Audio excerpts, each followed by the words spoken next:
buenas, este es otro fix del mismo autor de Birth of a Legend V2, que es Parcasius. Tiene bastantes fix realmente buenos, pero hay unos que otros lo están subiendo y no me gusta repetir, así que no los subiré. Buneo, espero que les guste este fic. Vuelvo a repetir, no soy el autor, solo lo subo por diversión. Capítulo 1. Un mundo nuevo 1. El juego Yggdrasil fue revolucionario porque de todos los Dmorg, Dive Massive y Multiplayer Online Role Playing Game, fue aclamado como el mejor. No solo contenía una cantidad excesivamente grande de contenido y versatilidad en la estructura del juego, sino que también le permitió al jugador la libertad de actuar como quisiera. Fue un juego de exploración e innovación.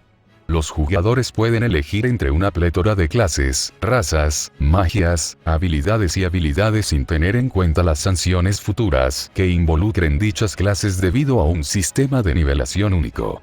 Este sistema de nivelación en sí fue diseñado para permitir a los jugadores explorar regiones desconocidas, para encontrar cosas nuevas y reforzar el interés de la comunidad en expandirse hacia lo desconocido. Después de todo, las regiones desconocidas generalmente poseían los rendimientos de caída más altos de equipos de alto rango, y quizás más que eso era la posibilidad de descubrir mazmorras ocultas. Eso en sí mismo era el tesoro, porque las mazmorras ocultas contenían monstruos que arrojaban valiosos cristales de datos que representaban armas y armaduras que podían usarse en el juego.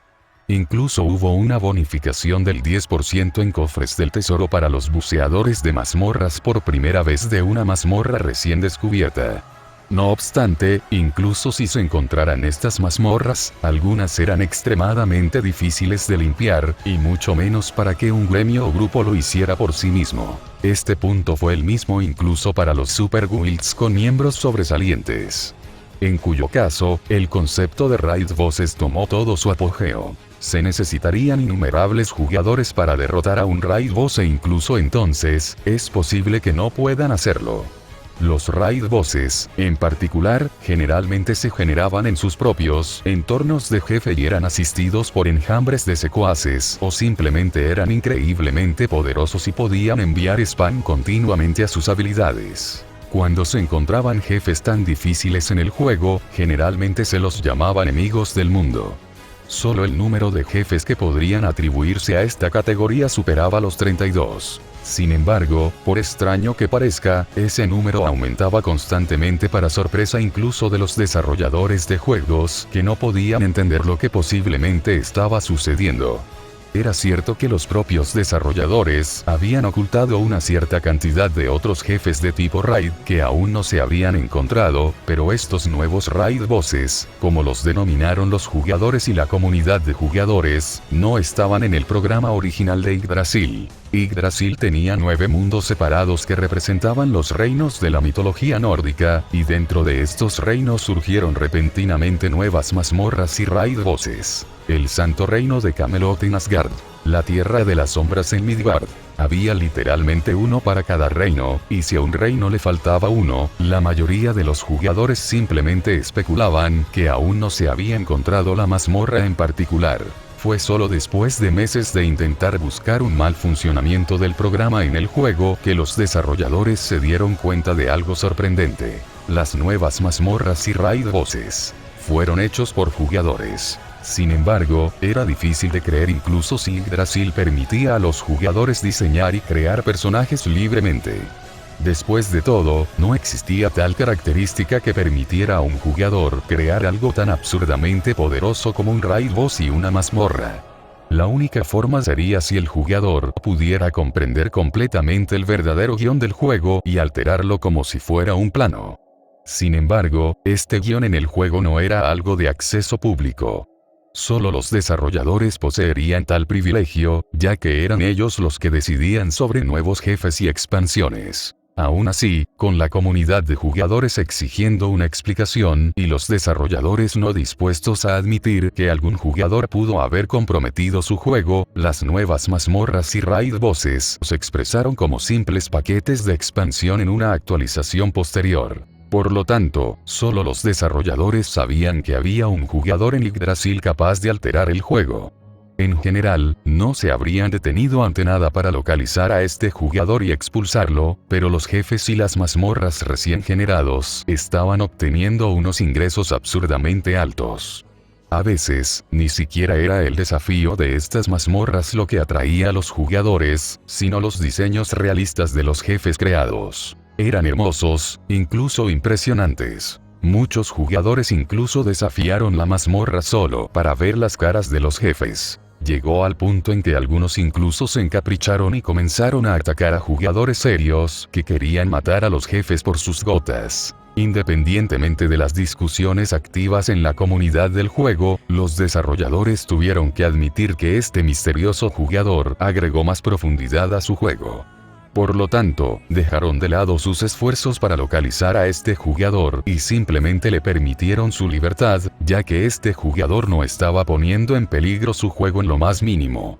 O incluso si lo hiciera, los desarrolladores simplemente hicieron la vista gorda, debido a razones corporativas de sopesar lo bueno y lo malo. Este jugador finalmente fue apodado como una leyenda por los desarrolladores del juego, y continuaría siéndolo hasta el final del juego, porque incluso los sueños de los jugadores terminaron.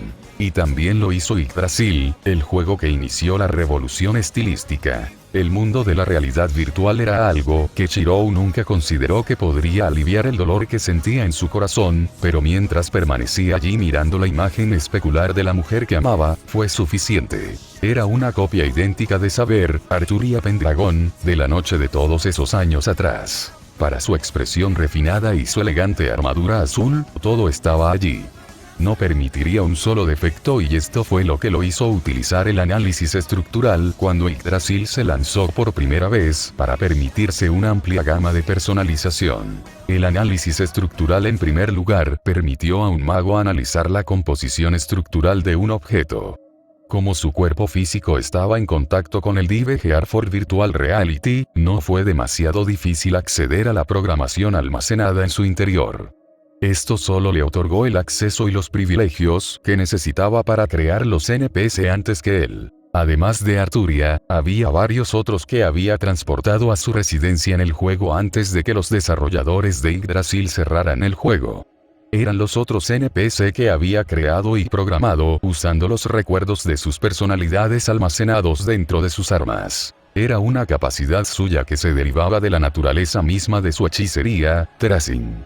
No solo podía recrear cualquier arma que hubiera visto y almacenarla dentro del espacio separado de su mundo interior, sino que registraba la historia del portador del arma. Dificultades y felicidad, luchas y ambiciones, lo entendió todo. Por eso, solo él era el más adecuado para crear los NPC de los héroes cuyos honores y glorias conocía plenamente. Se quedó mirando a Arturia por un momento más y luego suspiró antes de pedirle a ella y al resto de los NPC que estaban detrás de ella que lo siguieran por el pasillo. Había creado los otros NPC en ataques de nostalgia y propósito. Los jefes de Camelot, por ejemplo, incluían a los caballeros de la mesa redonda creados en nombre de los recuerdos que había compartido con Arturia en su gobierno como rey de Gran Bretaña.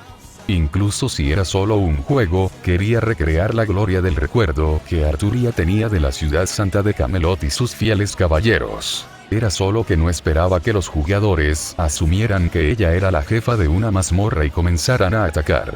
Por otra parte, fue su culpa alterar la configuración de Yggdrasil y darle a Arturia parámetros de nivel de jefe para permitir ciertos diseños estilísticos. Como era de esperar, no podría soportar verla morir a manos de otros jugadores e intervino maximizando sus estadísticas y equipo, yendo tan lejos como para replicar ciertos efectos de los artículos de clase mundial y agregarlos a su equipo diseñado. Sin darse cuenta, había creado nuevos artículos de clase mundial que muchos jugadores entenderían a un nivel más personal debido a la cantidad de veces que probablemente fueron asesinados por ellos. Holy Sword Excalibur se convirtió en uno de esos elementos odiados. Gaebolg más aún para los jugadores no muertos que intentan despejar la tierra de las sombras. Sonrió con ironía ante esos recuerdos, el ejemplo que usó Arturia cuando creó las otras mazmorras y jefes en homenaje a otros héroes famosos. Ser un participante de la Guerra del Santo Grial realmente lo influenció, ya que vio de primera mano las motivaciones de seres pasados de gran respeto. No pudo evitar intentar recrearlos, porque su sueño en sí era convertirse en un héroe como ellos, un aliado de la justicia. Porque fue en este sueño donde pudo encontrar la voluntad de seguir caminando hacia adelante, para volver a encontrarla algún día cuando se cumplieran sus deberes. Sin embargo, su viaje fue demasiado solitario, demasiado doloroso que incluso quienes lo rodeaban pudieron sentir su dolor. Fue por eso que un colega suyo durante una asignación le sugirió a Yggdrasil que dejara de pensar en las cosas. Al principio, no estaba exactamente demasiado interesado, pero cuando Yggdrasil se lanzó por primera vez y Seltrech le había dado un dispositivo de buceo, realmente no tenía muchas opciones. Fue solo que se volvió adicto desde el momento en que descubrió el sistema de personalización de Yggdrasil, y el hecho de que en el mundo virtual, podía volver a ver su imagen en cualquier momento. No había dejado de jugar desde entonces. Y ahora todo estaba llegando a su fin. Por eso había reunido a todos los NPC que había creado en su base del juego, un mausoleo hecho de granito duro y oricalco, un mineral común que se encuentra en Yggdrasil.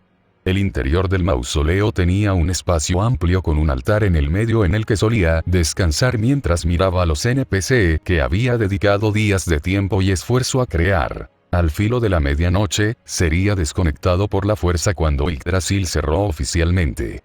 Era solo que hasta entonces, había decidido dedicar cada momento que le quedaba para mirar los rostros de aquellos a quienes nunca podría volver a ver. Solo quedaban 5 minutos. Y a partir de entonces se convirtieron en 2, luego en 1. Cerró los ojos mientras esperaba gradualmente la sensación familiar de desconectarse del juego, pero nunca ocurrió.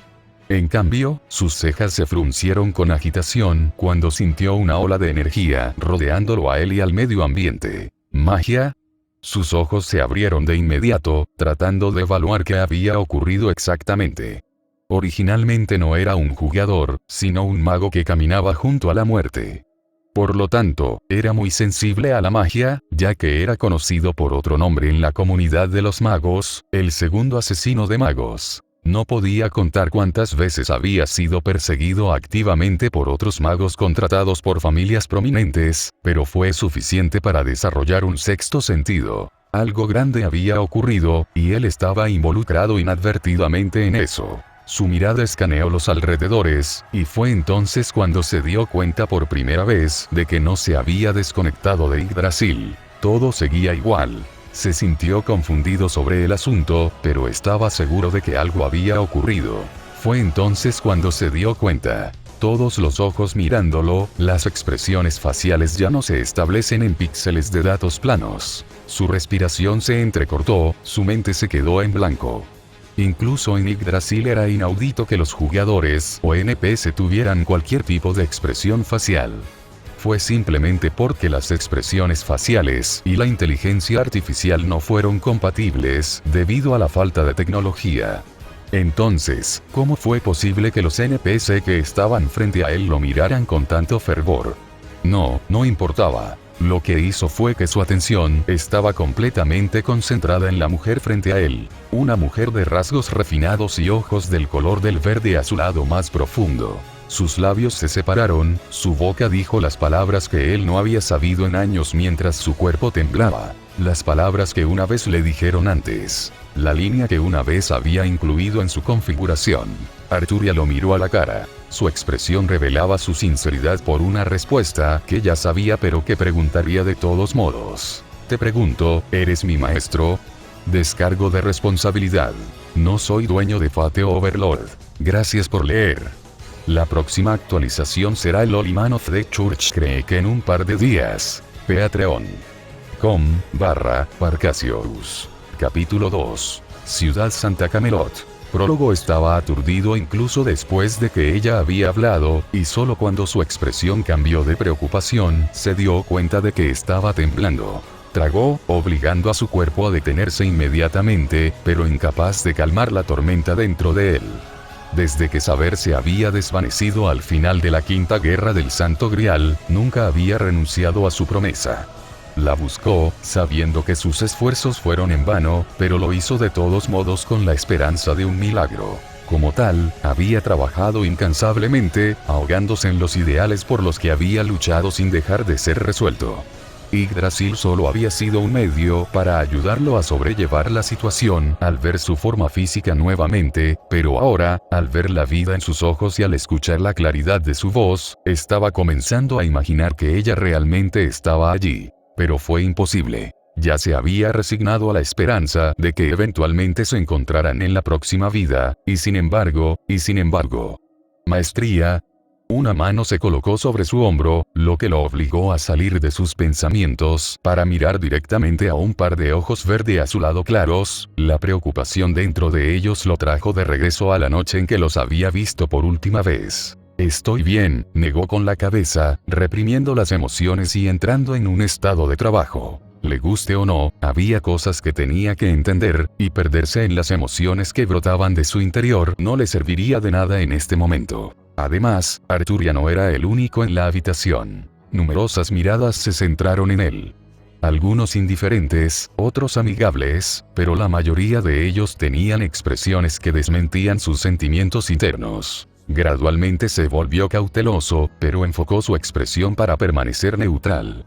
De los varios NPC que había creado que se habían convertido en raid voces o subvoces en sus reinos específicos, había aquellos cuyas personalidades eran considerablemente difíciles de tratar. Basado en lo que Arthur ya acababa de demostrar, los NPC de Yggdrasil que él había creado parecían tener vida y sentimientos reales.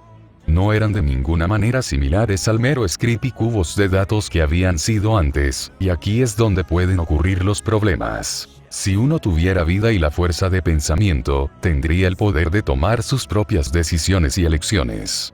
Con las diversas personalidades y rasgos de carácter que recordaba vívidamente la programación en los guiones de los NPC, era de vital importancia comprender su postura con respecto a él. Más aún para el hombre rubio de pie con los brazos cruzados en la esquina de la habitación, la armadura dorada brillando en medio de la tela roja que fluye colgando de la cintura. Gilgamesh, el rey de los héroes. Un hombre cuya arrogancia no podía conocer límites, pero también un hombre que se había ganado el derecho a dicha arrogancia a través de la leyenda que había dejado atrás. Shiro había creado a Gilgamesh no por ninguna razón en particular que no fuera puramente egoísta. La quinta guerra del Santo Grial había pasado hace muchos años, y recordar los eventos exactos que habían ocurrido en solo 2 semanas era un esfuerzo demasiado difícil. Sin embargo, ver rostros familiares le permitió recordar esos eventos mucho más fácilmente.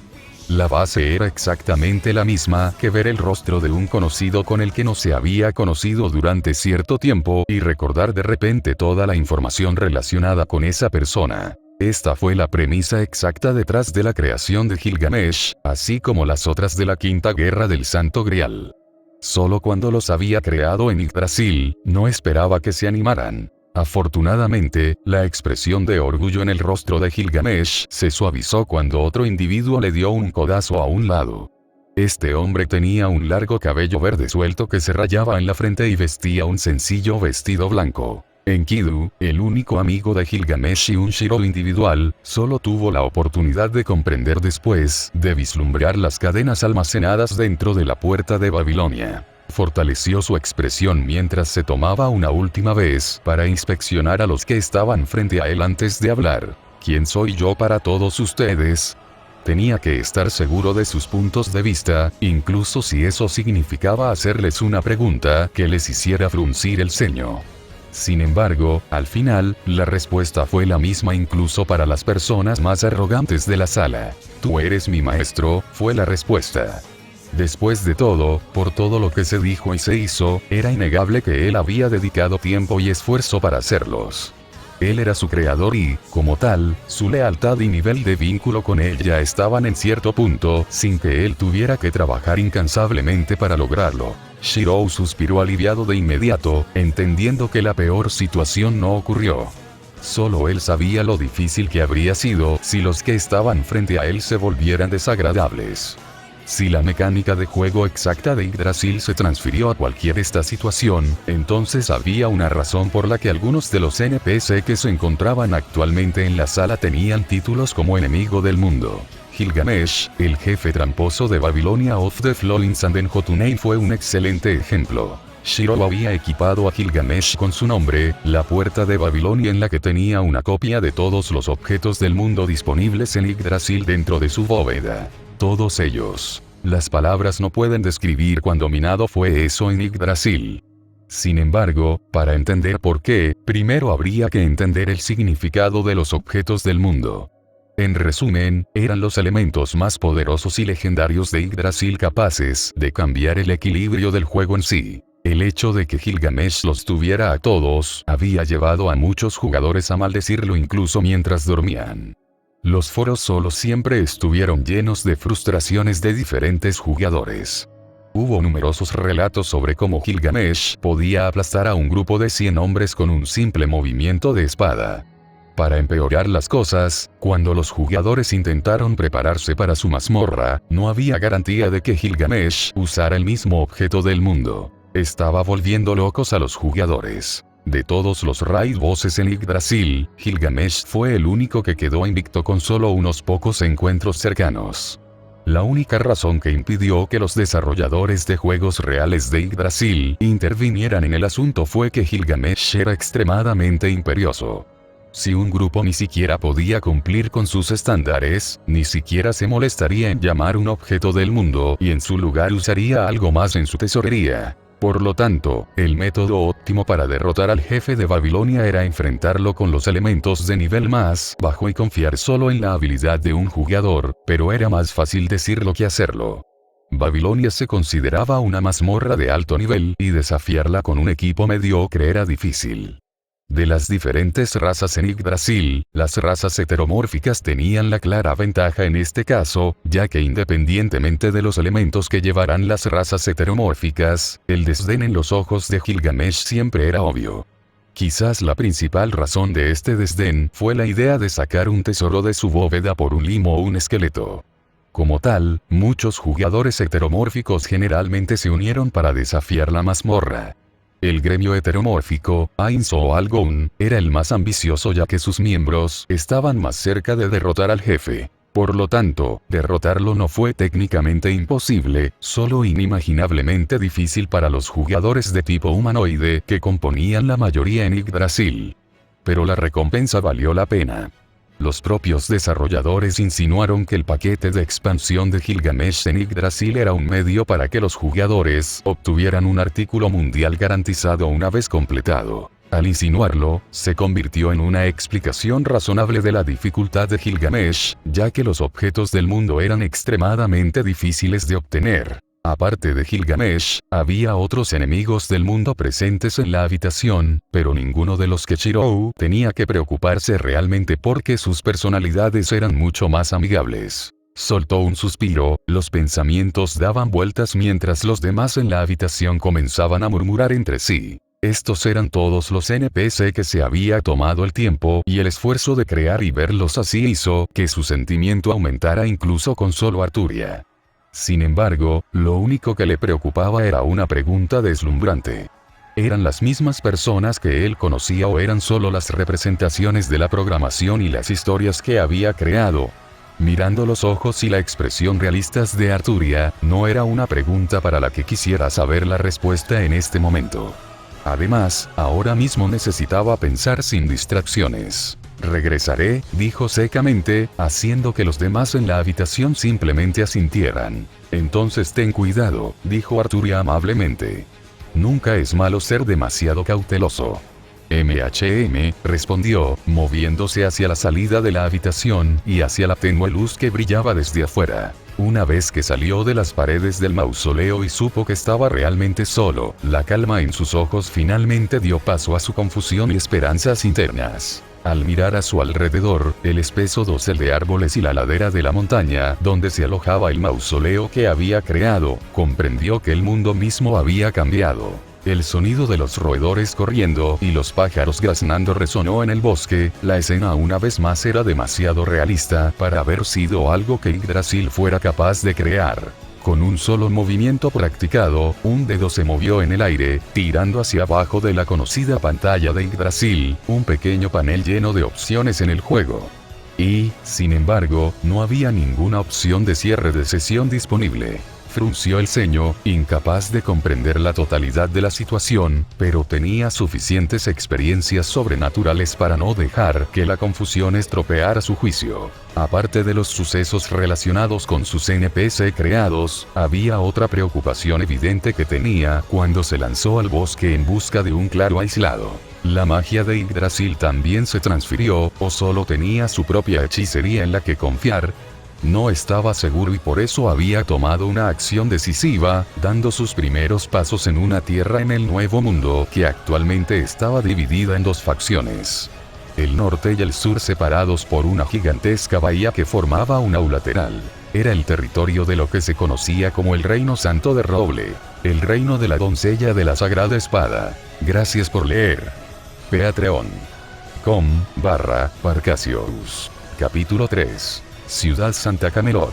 Parte 1. De vuelta en el mausoleo, hubo un breve silencio antes de que la mayoría de los ocupantes regresaran a las numerosas habitaciones almacenadas en las profundidades del mausoleo. Eran algo así como dimensiones de bolsillo que se usan a menudo en las diversas mazmorras que luego se reformaron en bases de gremios en Yggdrasil. La gran tumba de Nazarick, por ejemplo, había sido una mazmorra que contenía varios pisos que conducían a un jefe final que finalmente fue derrotado por el gremio recién formado Ainzoal-Gorum. Sin embargo, estos pisos contenían paisajes y entornos muy diferentes que, en general, no habrían podido interconectarse de la misma manera que un desierto no podría existir dentro de una selva tropical.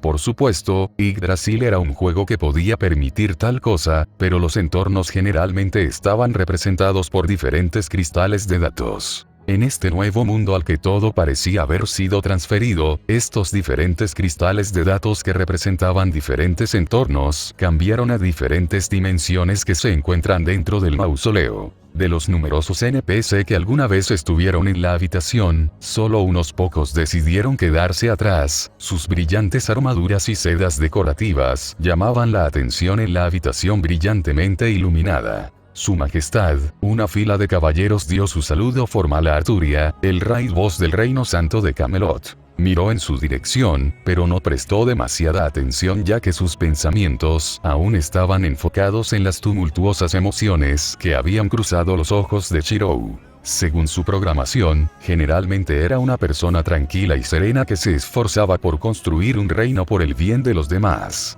Una tierra santa donde los conceptos de violencia, hambre y desorden fueron prácticamente abolidos.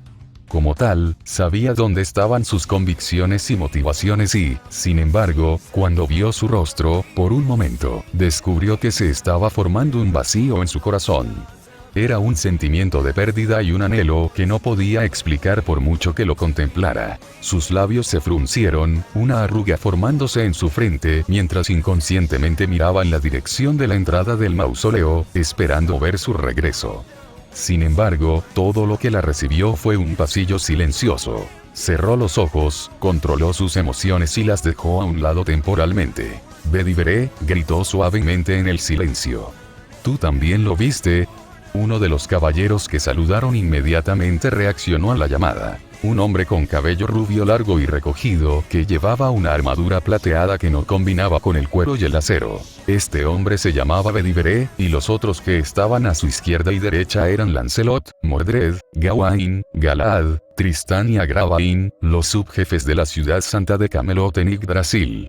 El propio Merlin ya se había ido a otra habitación, más interesado en cortejar a las numerosas otras mujeres que había visto dentro del mausoleo. Su belleza era demasiado para que el caprichoso cazador de faldas pudiera resistir. Su último objetivo era una mujer ágil con el pelo largo de color púrpura como la seda y empuñando una lanza de púas. Arturia solo podía fingir que no conocía al gran mago de su propio reino en ese momento. «¿Ver qué, su majestad?»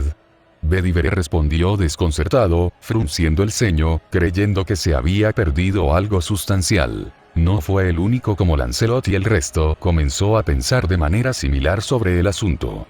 En lo que a ellos respecta, cualquier problema que su rey planteara tenía que haber tenido un significado mayor.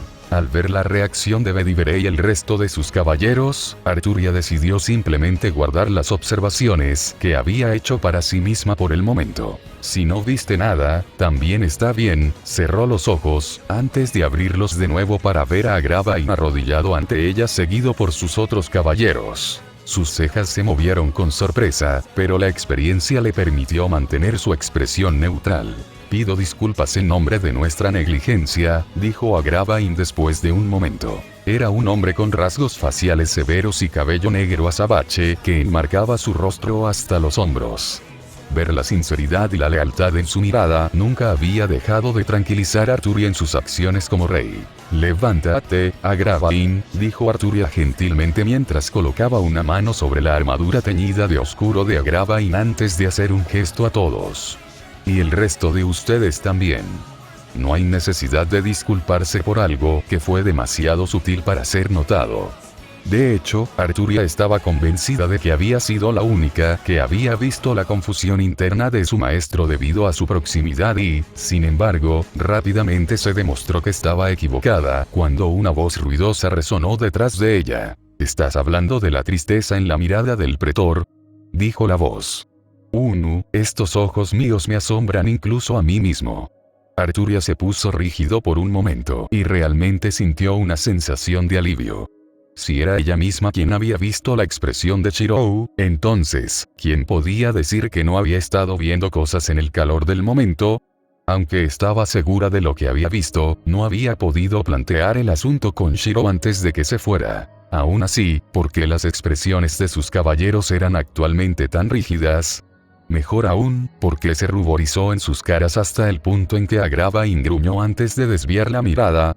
La propia Mordred ya se estaba riendo abiertamente. Lo que pasaba con Yggdrasil y los numerosos NPC que Shirou había creado en él, era que la mayoría de los NPC rara vez entraban en contacto entre sí. Este fue el resultado de que los NPC se hicieron en diferentes reinos. Midgard se separó de Asgard, por ejemplo, y a menos que los NPC decidieran moverse entre reinos a través de la teletransportación, la interacción era imposible. Lo más que los NPC se entendían entre sí era el sentimiento general de que habían sido creados por la misma persona. No obstante, para muchos NPC que estaban presentes cuando Shirou reunió a todos por primera vez, era la primera vez que se veían. Naturalmente, Arturia y el resto no fueron una excepción a esto, así que cuando Arturia finalmente se dio la vuelta para ver quién le había hablado, casi sacó a Excalibur de un impulso. Tetú, fueron las únicas palabras que pudieron salir de su boca en ese momento, y estaban demasiado confusas para distinguirlas. Lo único que Arturia estaba viendo en ese momento era rojo. Rojo y una apariencia que era casi idéntica a la suya con el vestido militar más revelador que había visto en su vida. El dobladillo del vestido en sí era básicamente transparente en la parte delantera y permitía que todos vieran el ajustado leotardo blanco que se usaba debajo. Arturia estaba visiblemente temblando, el calor subiendo a su rostro estalló como el fuego del infierno cuando notó la hendidura seductora y regordeta de un agujero ubicado en la parte posterior del vestido. Podía ver la región superior de un trasero. Su trasero. Quizás no le hubiera importado tanto si fuera otra persona, pero la cosa era que era como mirar una imagen de su propio cuerpo revelada para que todos la vieran como una prostituta. Para el cabello rubio, para la figura menuda, e incluso para la expresión facial, todo era lo mismo. Lo que lo hizo aún más mortificante, cuando notó que sus caballeros la miraban discretamente. Su expresión neutral se hizo añicos en un instante, reemplazada por una irritación y furia que ninguno de sus caballeros la había visto antes. El dueño de la voz era Nero Claudius, el raid boss de los Warring Empires en Alfheim, uno de los raid bosses más buscados en Yggdrasil. Nero hizo una pausa cuando llegó a unos 2 metros de Arturia y el resto, sus ojos se abrieron con sorpresa antes de sonreír con confianza. Como pensaba, dijo asintiendo con la cabeza. Mis genes están destinados únicamente a la grandeza. Cállate, dijo Arturia con severidad, incapaz de soportarlo más. ¿Cómo puedes ser tan descarado? Mírate a ti mismo. Nero tarareó antes de bajar la mirada a su cuerpo, y se dio cuenta mientras se reía. Desvergonzado. ¿Esto? Preguntó antes de negar con la cabeza y tirar del dobladillo de su vestido. No, no lo entiendes, les dejo ver.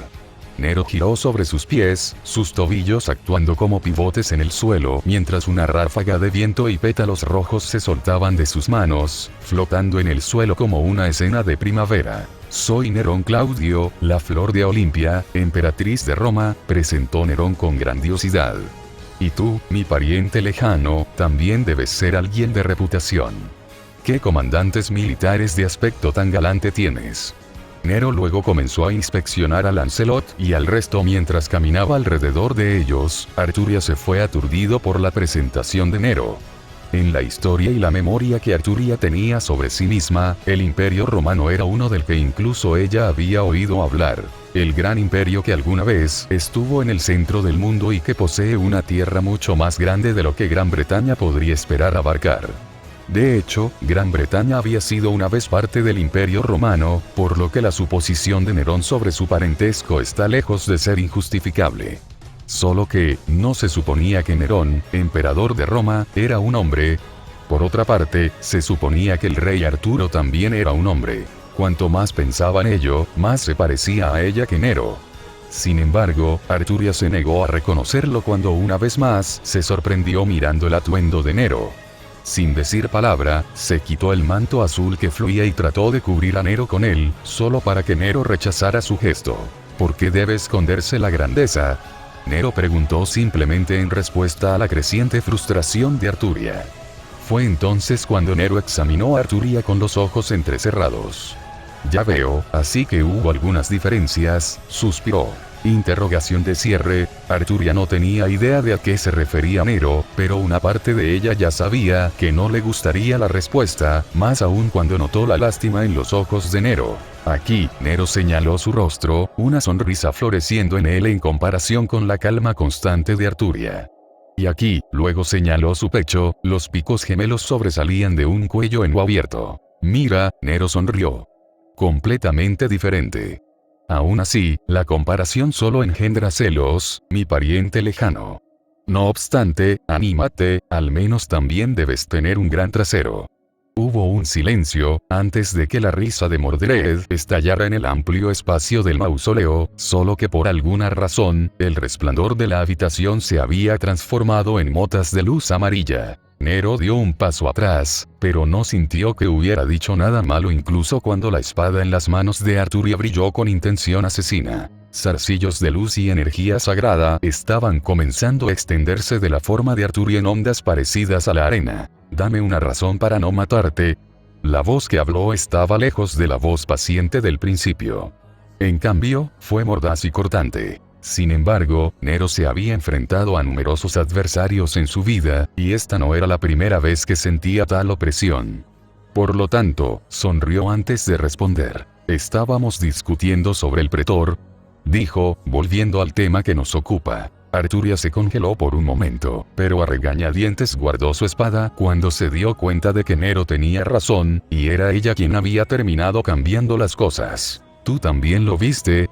Arturia pidió verificar. Si estás hablando de la tristeza y la incertidumbre que vi del pretor, entonces sí, asintió Nero. Quizás simplemente estaba preocupado por algo. Arturia reflexionó sobre el asunto, pero no podía pensar en nada que ella o cualquier otra persona hubiera hecho para entristecer a Shirou de ninguna manera.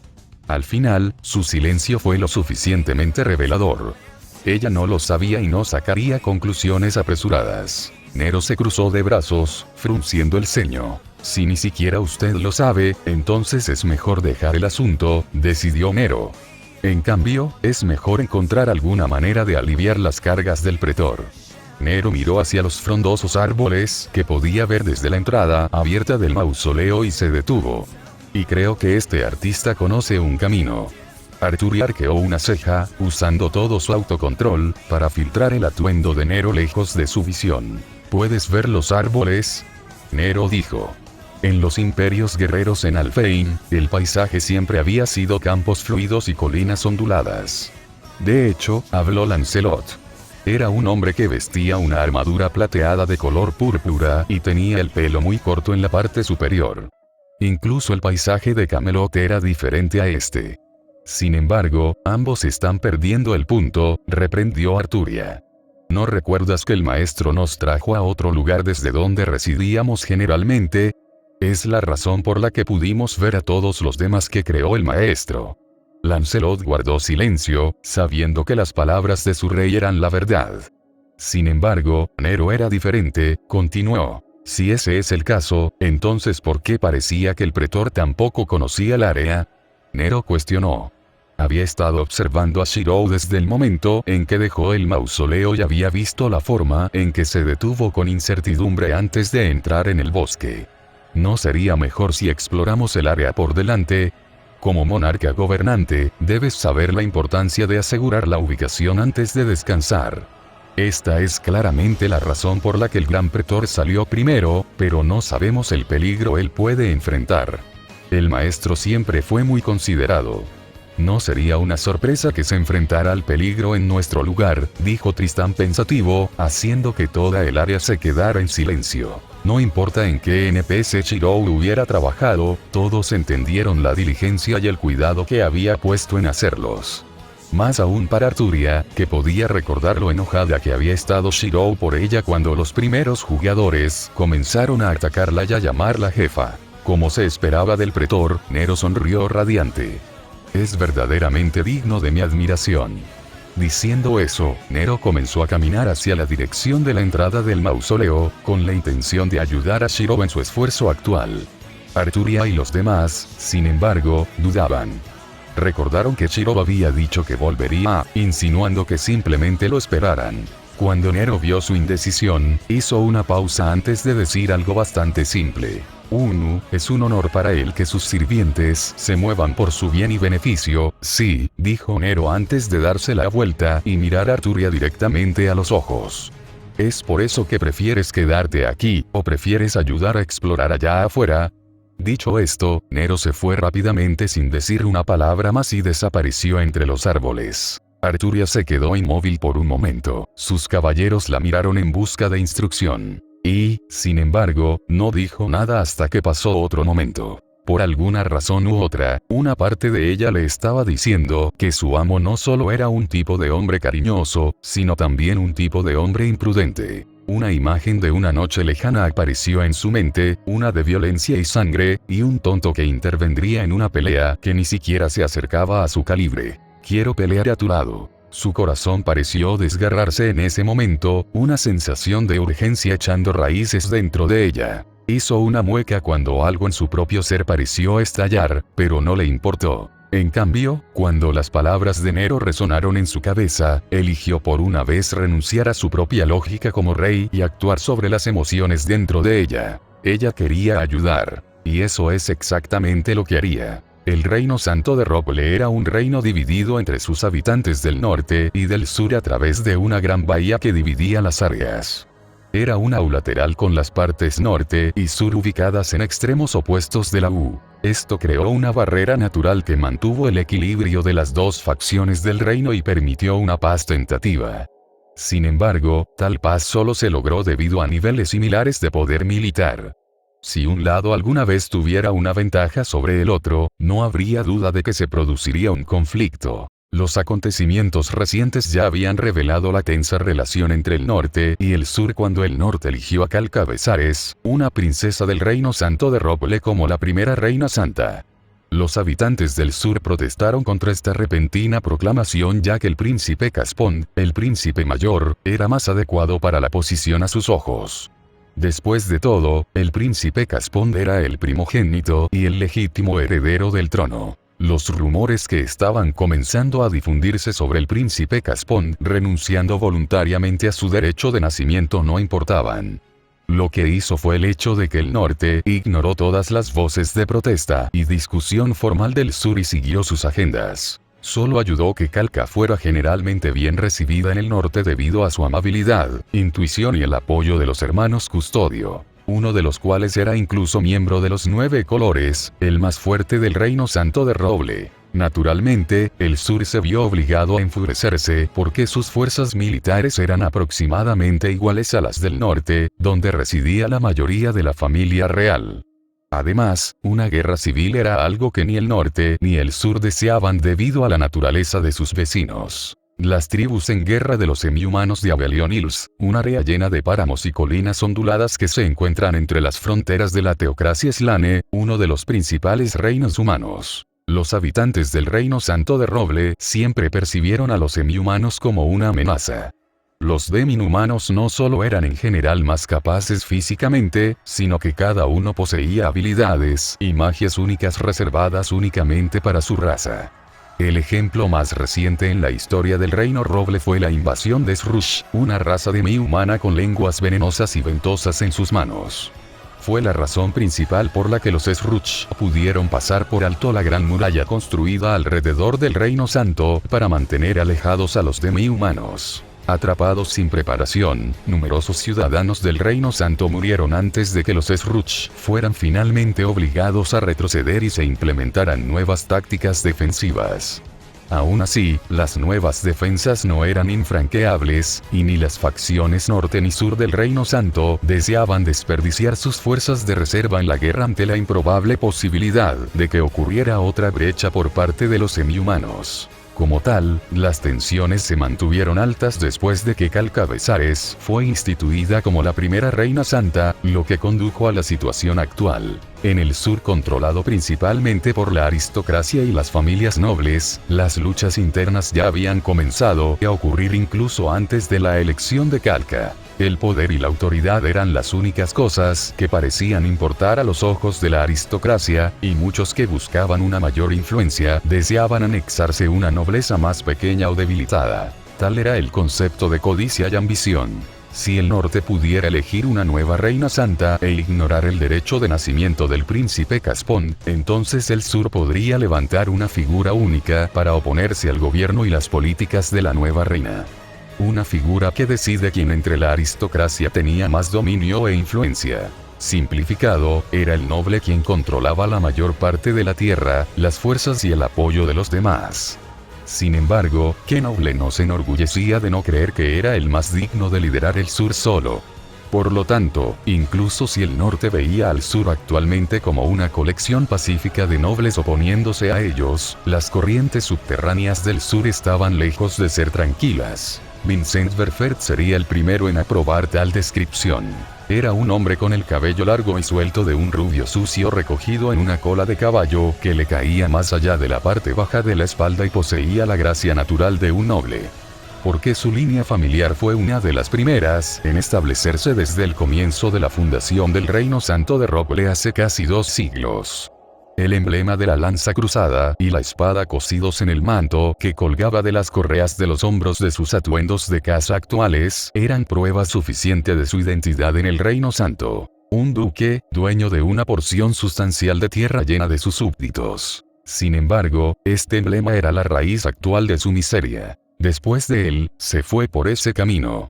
Las voces viajaban por encima, bruscas y apresuradas, mezcladas con la urgencia y el ruido de pasos pesados. Vincent desaceleró su respiración, presionando su cuerpo con más fuerza contra el suelo en el sotobosque con la esperanza de enterrarse entre las hojas y el follaje que proliferaban sin control en el desierto. Había sido un viaje de caza tradicional transmitido de padres a hijos, y en la víspera de su 20º verano, fue su turno de retomar la tradición.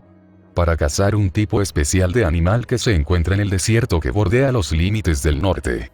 Un animal llamado lobo de sangre conocido por dejar la marca de un colmillo en las muñecas de aquellos que habían matado a los de su especie, permitiendo que otros miembros de la especie se vengaran. Sin embargo, fue esta marca la que le valió el mayor honor a la familia Verfert, ya que nunca se desvanecería y actuaría como un símbolo de poder para el jefe de la familia Verfert. Independientemente de lo difícil que fuera matar a un lobo de sangre, el propio Vincent no pudo evitar la tarea por el bien de su padre. Como tal, había tomado un séquito de sus guardias personales y se había aventurado a cazar como lo requería la tradición. Solo que no esperaba que las relaciones entre los nobles del sur fueran tan tensas que lo atacarían con la esperanza de debilitar la fuerza de la familia Verfert. Vincent apretó los dientes mientras sus oídos se levantaban para escuchar el ruido a su alrededor, esperando hasta que el bosque se quedara en silencio antes de cambiarse a una posición más cómoda. Era cierto que la fuerza de la familia Verfert ya estaba disminuyendo, pero eso no significaba que fuera por falta de gestión.